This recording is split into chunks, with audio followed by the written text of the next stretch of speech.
Good day everyone. I am Jared Lewis Batak from Group 5 and I will tackle the life of Dr. Pio Valenzuela and what happened during the Cry of Pugadlawin.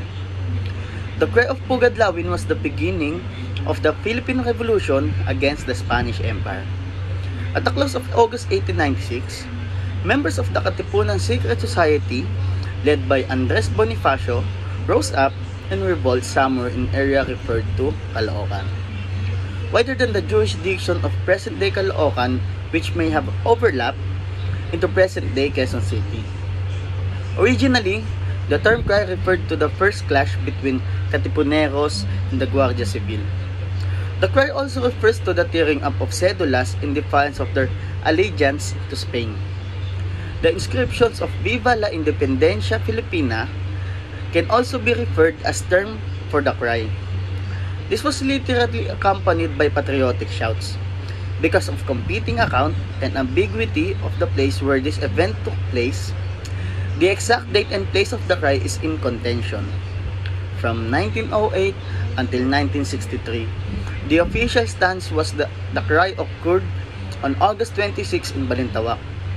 In 1963, the Philippine government declared a shift to August 23 in Pugadlawin, Quezon City.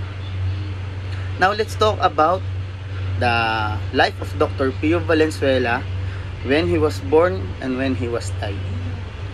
Dr. Pio Valenzuela, born on July 11, 1896 in Valenzuela, Metro Manila. And he died on April 6, 1956, also in Valenzuela, Metro Manila. A Filipino physician and revolutionary leader.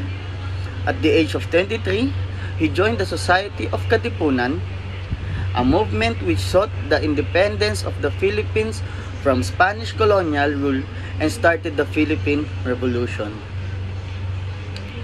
The accounts of Dr. Pio Valenzuela, Santiago Alvarez, and Guillermo Masangkay, they participated in the revolution as the witnesses on the happenings during the revolution. Their accounts becomes our background knowledge on what really happened that day.